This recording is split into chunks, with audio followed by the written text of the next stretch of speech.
শাশুমা কোথায় গিয়েছিলেন? সারা বাড়ি তন্ন তন্ন করে খুঁজে পেলাম না। রুনা কোথায়? রুনার দাদু অসুস্থ, তাই দেখতে গিয়েছিলাম। রুনা ওখানেই আছে, ও একটু পরে আসছি তাই বলল। দাদু অসুস্থ আমাকে জানাননি কই? আমি এবাড়ির জামাই, আমি যদি দেখতে না যাই তাহলে আমার মান সম্মানটা কি থাকবে? হ্যাঁ বাবা, যাও দেখে এসো, আর রুনাকেও ডেকে নিয়ে এসো। ততক্ষণ আমি তোমাদের চা নাস্তার ব্যবস্থা করি।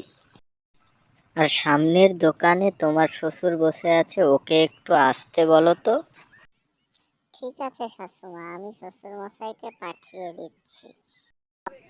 আর ওখানে গিয়ে বেশি লেট করো না, তাড়াতাড়ি এসো, আমাকে আবার একটু মার্কেটে যেতে হবে, কিছু কেনাকাটা করার আছে।